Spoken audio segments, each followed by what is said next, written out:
പരലോകത്ത് അള്ളാഹിനെ സ്വർഗത്തിൽ വെച്ച് മാത്രമല്ല കാണാം, വിചാരണ വേദിയിലും വേണം. പക്ഷെ ആ കാഴ്ചയും സ്വർഗത്തിലെ കാഴ്ചയും തമ്മിൽ വ്യത്യാസമുണ്ട്. വിചാരണയുടെ വേദിയിൽ അള്ളാഹുവിനെ കാണുമ്പോൾ അത് ആ ഗൗരവം, അള്ളാഹുവിന്റെ ആ ഗാംഭീര്യം അതിൽ ഉള്ള കാഴ്ചയാണ്.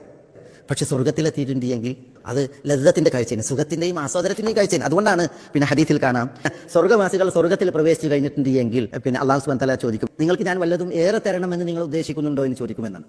അപ്പൊ സ്വർഗവാസികൾ സ്വർഗത്തിലെത്തിയില്ല. അവർ പറയുകയാണ്, സ്വർഗത്തിൽ നീ ഞങ്ങളെ എത്തിച്ചില്ല, ഞങ്ങളുടെ മുഖങ്ങളൊക്കെ പ്രസന്നമായി, നീ ഞങ്ങളുടെ മുഖങ്ങളെ പ്രസന്നമാക്കിയില്ലേ, നീ ഞങ്ങളെ നരകത്തിൽ നിന്ന് രക്ഷപ്പെടുത്തി, നീ ഞങ്ങളെ സ്വർഗത്തിലേക്ക് പ്രവേശിപ്പിച്ചു, ഇനി എന്താ ഏറെ വേണ്ടത്? അപ്പോഴാണ് ഹദീസിൽ കാണാം ഫയുക്ഷഫുൽ ഹിജാബ് എന്നാണ്. അള്ളാഹു സുബ്ഹാനഹു വ തആല ഒരു മറയ്ക്ക് പിന്നിലാണ് അവരോട് സംസാരിക്കുന്നത്, സ്വർഗവാസികളോട്. ഫയുക്ഷഫുൽ ഹിജാബ് എന്നാണ്. അതോടുകൂടി അള്ളാഹുവിന്റെയും ഈ സ്വർഗവാസികളുടെയും ഇടയിലുള്ളതായ ഹിജാബ്, പർദ്ദ നീങ്ങും, അത് മാറും. അപ്പൊ അവർ അള്ളാഹുവിനെ കാണും.